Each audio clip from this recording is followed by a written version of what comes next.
ओम नमः गुरुर्ब्रह्मा गुरुर्विष्णु गुरुर्देवो महेश्वरा गुरुः साक्षात् परब्रह्म तस्मै श्री गुरुवे नमः। आदो देवकी देवगर्भजननं गोपीगिरिवर्धनं मायापूतन जीवतापहरणं गोवर्धनोद्धारणं कंसच्छेदनकौरवादिहननं कुन्तीसुतापालनम् एतत् श्रीमद्भागवतं पुराणकथितं श्रीकृष्णलीलामृतं निगमकल्पतरोर्गलितं फलं शुकमुखाद्रव अमृतसंयुतं पिबत भागवतं रसमालया मुहरो रसिका भूयि भावुका। श्रीमन्नारायण नारायण नारायण भजमन्नारायण नारायण नारायण लक्ष्मी नारायण नारायण नारायण बद्री नारायण नारायण नारायण। हम नमः भगवान श्री कृष्ण जी के नारायण जी के चरण कमलों में नतमस्तक होकर के गुरु श्री वेद व्यास जी, गुरु श्री सुखदेव जी, गुरु श्री मैत्रेय जी, गुरु श्री नारद जी और श्री परीक्षित महाराज जी के चरणों में नतमस्तक होकर के हम ये श्रीमद् भागवत महापुराण के तृतीय स्कंद के अध्याय 17वें को शुरू करने जा रहे हैं, जिसमें परसों आपने जय और विजय के अधोपतन की कथा हमने पढ़ी थी और आज हिरण्याकश्यप और हिरण्याक्ष के जन्म का और दिग्विजय के बारे में है। ओम नमः मैत्रेय उवाच निशम्यात्मा भुवागीतं कारणं संग्रयोजिता तदा सर्वे निवर्तन्त त्रिदिशाय दिवाय दिवोकसा द्वितीयसु भर्तुरादेशाब्दपत्या परिसंख्यिनी पूर्णे वर्षशते साध्वी पुत्रो प्रसूये यमो उत्पाता बहुस्तत्र निपेतुर्जायमानयो दिवि भुव्य अंतरिक्षे च लोकस्य रुवयावः सहचला भूयसे चालूर्दिशा सर्वा प्रज्वलो शुल्काशासनयः प्रेतु केतवासार्तो हेतवा बभो वायु सुधुः स्पर्श फुत्कारा निरयन्मुः उन्मूलयन् जन्नग पतिन्वात्मानिको रजोध्वजा। श्री मैत्रेय जी ने कहा, विदुर जी, ब्रह्मा जी के कहने से अंधकार का कारण जानकर देवताओं की शंका निवृत्त हो गई और फिर वे स्वर्गलोक को लौट आए। इधर दिति को अपने पतिदेव के कथनानुसार पुत्रों की ओर से उपद्रवों की आशंका उपद्रव आदि की आशंका बनी रहती थी। इसलिए जब पूरे 100 वर्ष बीत गए तब उस साध्वी ने 2 यमज जुड़वे पुत्र उत्पन्न किए। उनके जन्म लेते समय स्वर्ग, पृथ्वी और अंतरिक्ष में अनेकों उत्पात होने लगे, जिनसे लोग अत्यंत भयभीत हो गए। जहाँ तहाँ पृथ्वी और पर्वत कांपने लगे, सब दिशाओं में दाह होने लगा, जगह जगह उल्कापात होने लगा, बिजलियाँ गिरने लगी और आकाश में अनिष्ट सूचक धूमकेतु पुच्छल तारे दिखाई देने लगे। बार बार साएँ साएँ करती और बड़े बड़े वृक्षों को उखाड़ती हुई बड़ी विकट और असह्य वायु चलने लगी। उस समय आंधी उसकी सेना और उड़ती हुई धूल ध्वजा के समान जान पड़ती थी। उद्दसतडिक डिम्बोधो घटया नष्ट भागणे व्योमनि प्रविश्य तमसा नास्मा व्यादृश्यते पदम शुक्रोश विमना वीर्ति रुदुर्मी क्षुभितोदरा शोधपाना सरिता चुक्षुभु शुष्कपङ्कजा मुहुपरिदयो भुवनसरावो सूर्ययो निर्गाता रथनिर्यादा विवरेभ्य प्रजगिरे अंतर्ग्रामेषु मुखतो वामन्त्यो वन्य उल्मसान् श्रृंगालो लोकटे काके प्रणेदूर शिवं शिवा संगीतबद्धो धनबद्धो नमयथिरुद्धरं व्यमुञ्चत विविधा वाचो ग्रामसिंहस्ततस्तथा खरात्स कर्कशे छत्र कुरेर्घ्यन्तो धरातलं खार्कारवार रवसा मत्ता परिधावान् वरुथसा रुदन्तो रासभद्रस्ता नीडादुदपत्तन्खगा घोषे अरण्ये चापस्व सकृन्मूत्रं कुर्वता गावोत्र सन्न सृग्दोहा तो यदा पूयवर्षिण व्यरुदन्दे देवलिंगानि द्रुमा पेतुर्विना नीलम ग्रहान् पुण्यतमानन्ये भगणश्चापि दीपिता अतिर्चेरुर्व्यग्रत्या यो दुश्च परस्परं दृष्टान्यासा महोत्पातान् तत्त्वविदा प्रजां ब्रह्मपुत्रा नृते भीता मेनिरे विश्वसम्प्लवं तावादिदैत्यो सहसा व्यज्यमानात्मपौरुषो बभृदाते अस्मसारेण कायेनाद्रिपति इव।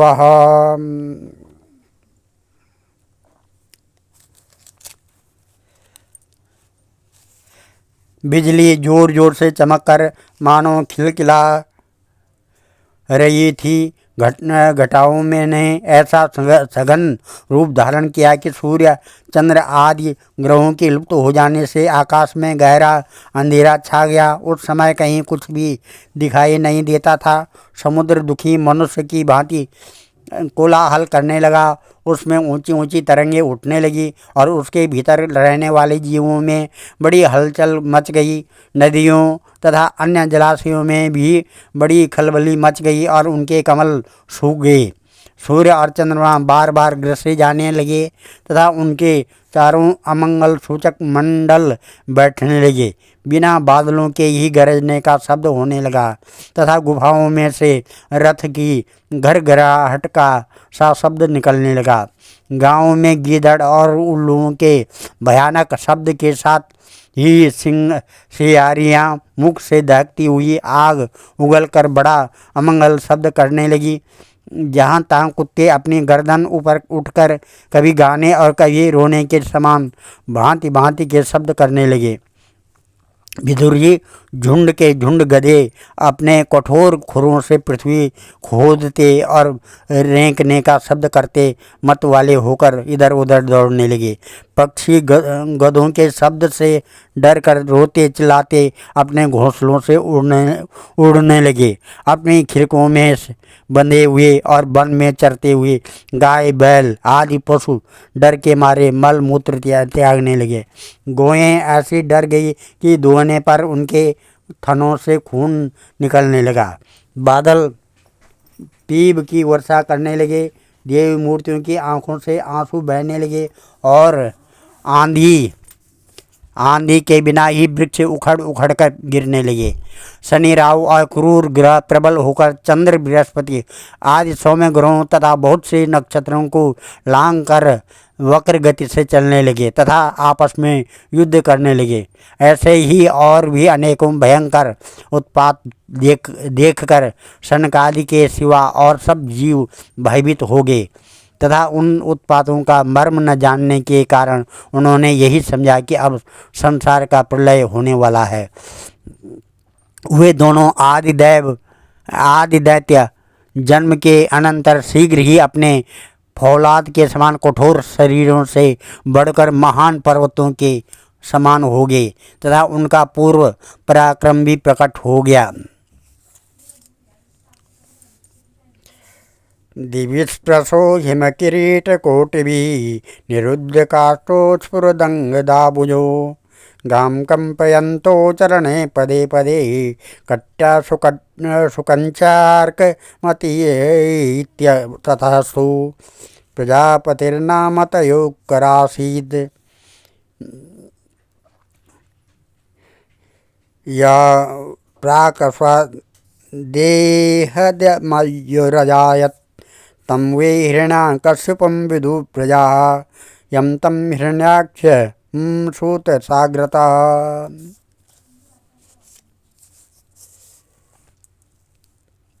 वे इतने ऊंचे थे कि उनके सुवर्णमय मुकुटों का वो दोनों भाई हिरण्याक्ष और हिरण्याकश्यप वे इतने ऊंचे थे कि उनके सुवर्णमय मुकुटों का अग्रभाग स्वर्ग को स्पर्श करता था।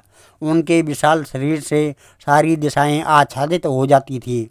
उनकी भुजाओं में सोने के बाजू बंद चमचमा रहे थे। पृथ्वी पर जो वे एक एक कदम रखते थे उससे भूकंप होने लगता था। जब वे खड़े होते थे तब उनकी जगमगाती हुई चमकीली करधनी से शोभित कमर और प्रकाश से सूर्य को भी मात करती थी। वे दोनों यमज थे। प्रजापति कश्यप जी ने उनका नामकरण किया। उनमें से जो उनके वीर से दिति के गर्भ से पहले स्थापित हुआ था उसका नाम हिरण्याकश्यप रखा, और जो दिति के उदर से पहले निकला वह हिरण्याक्ष के नाम से विख्यात हुआ। चक्रे हिरण्याकशुर्दोव्यं ब्रह्मवरेण च वशे सम्पाल लोकाश्री न कुतो मृत्युबद्धता रुद्धता हिरण्याक्षो अनुजस्तस्य प्रीतिकृतवन्दमं गदापाणैर्दिवं यातो यूथुर्मृगयन् रणं तं वीक्षं दुहस्सजवं रणत्काञ्चननूपुरं वैजन्त्यास्त्रजाजुष्टं संसस्त्यं महदागदं मनोवीरावरोत्सिक्तां शृणं कुतो भयं भीतानिलील्यरे देवास्तर्च्छास्त्रस्सा इवाहय सवेतिरोहितान् दृष्ट्वा महसा स्वेन दैत्यराट् सैन्द्रान्रेवगणान् शिवान् पश्यद्विनदद्वृशं ततः निवृत्ता क्रीडस्यन् गम्भीरं भीमनिस्वनं विजिगाहे महासत्तुर्वर्धिमत् इव द्वीपः। हिरण्याकश्यप ब्रह्मा जी के वर से मृत्यु भय से मुक्त हो जाने के कारण बड़ा उद्धत हो गया था। उसने अपनी भुजाओं के बल से लोकपालों के सहित तीनों लोकों को अपने बस में कर लिया। वह अपने छोटे भाई हिरण्याक्ष को बहुत चाहता था और वह भी सदा अपने बड़े भाई का भी प्रिय कार्य करता था। एक दिन वह हिरण्याक्ष हाथ में गदा लिए युद्ध का अवसर ढूंढता हुआ स्वर्ग लोक में जा पहुंचा। उसका वेग बड़ा असह्य था। उसके पैरों में सोने के नूपुरों की झनकार हो रही थी। गले में विजय सूचक माला धारण की हुई थी और कंधे पर विशाल गदा रखी हुई थी। उसके मनोबल, शारीरिक बल तथा ब्रह्मा जी के वर ने उसे मतवाला कर रखा था, इसलिए वह सर्वथा निरंकुश और निर्भय हो रहा था। उसे देखकर देवता लोग डर के मारे वैसे ही जहाँ तहाँ छिप गए, जैसे गरुड़ के डर से सांप छिप जाते हैं। जब दैत्यराज हिरण्याक्ष ने देखा कि मेरे तेज के सामने बड़े बड़े गर्वीले इंद्रादि देवता भी छिप गए हैं, तब उन्हें अपने सामने न देखकर वह बार बार भयंकर गर्जना करने लगा। फिर वह महाबली दैत्य वहाँ से लौटकर जल क्रीड़ा करने के लिए मत वाले हाथी के समान गहरे समुद्र में घुस गया, जिसमें लहरों की बड़ी भयंकर गर्जना हो रही थी। तस्मिन् प्रविष्टे वरुणस्य सैनिकाः यादवगणा सन्नदीया साध्वसा अहन्यमानम् अपि तस्य वर्चसा प्रदर्शितासु दूरतरं प्रदुद्रुः सवर्षपूगानुदधुः महाबला चरन्महोर्मीक्ष वसो निरीतान्मुहुः मोर्व्याभिरन्ध्रे गतया विभावरी मासे दिवास्तात् पुरीं प्रचेतसं तत्रोपलाभ्यासुरलोकपालकं यादो गुणानामृषभं प्रचेतसं स्मरयन् प्रलब्धु प्रणपत्य नीचवा जगाद में देहधिराज संयुगम त्वं लोकपालोऽधिपतिर्बृहत्स्रवा वीर्यापहो दूर्मदवीरमानिनां विजित्य लोकेऽखिलदैत्यदानवान् यद्राजसो येन पुरा जयत्प्रभो सा एव उक्षिप्तमदेन विद्वषा दृढं प्रलब्धो भवनपं पति रोषं समुत्थ्य समयन् स्वयादिहा व्यवोचदङ्गोपशमं गता वयं पश्यामि नान्यं पुरुषात् पुरातनात् या संयुगे त्वं रणमार्गकोविदम् आराधयिष्यात्यसुरसेभ्येतं मनस्विनं यं गृणते भवादृशम्।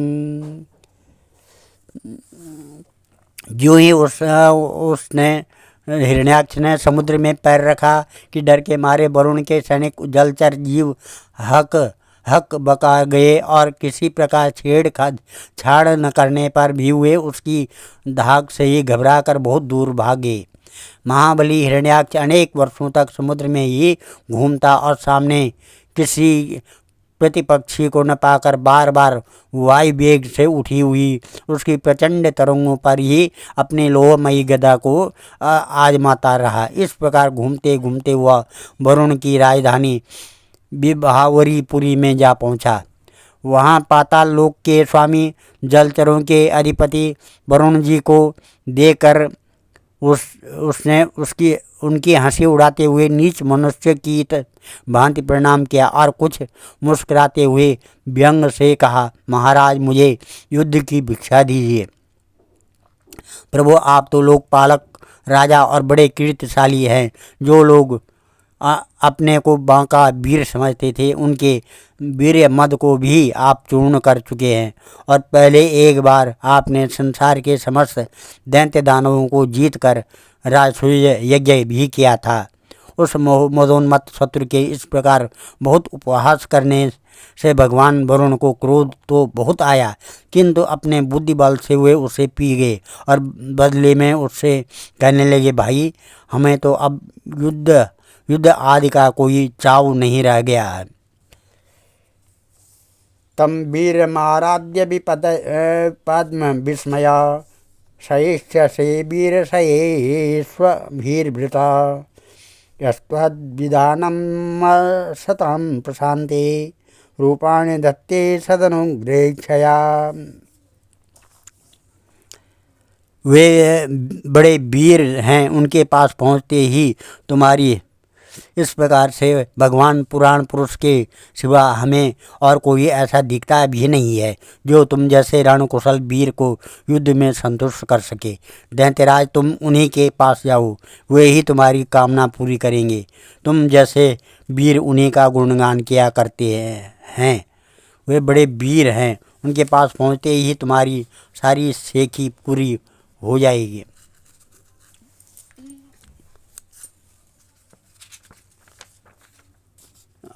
और तुम कुत्तों से घिरकर वीर शैया पर शयन करोगे।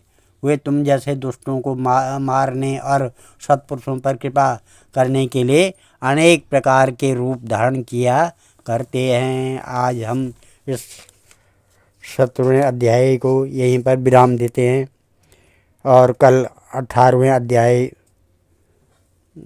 की कथा करेंगे। ओम नमः मंगलम भगवान विष्णु मंगलम भगवान विष्णु मंगलम गरुड़ध्वजा मंगलम पुंडरीकाक्षा मंगलाय तनो हरि।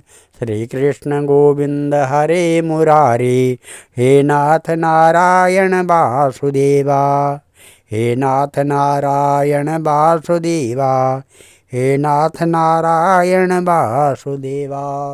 ओम मंगलम भगवान विष्णु मंगलम गरुड़ध्वजा मंगलम पुंडरीकाक्ष मंगलाय तनोहरि मंगलम भगवान शंभु मंगलम वृषभध्वजा मंगलम पार्वतीनाथ मंगलाय शिव शंकरा। ओम नमः सच्चिदानंद रूपाय विश्वोत्पत्त्यादि हेतुये तापत्रय विनाशाय श्रीकृष्णाय वयं नमः। श्रीकृष्णाय वयं नमः। ओम नमः श्रीकृष्णाय वयं नमः।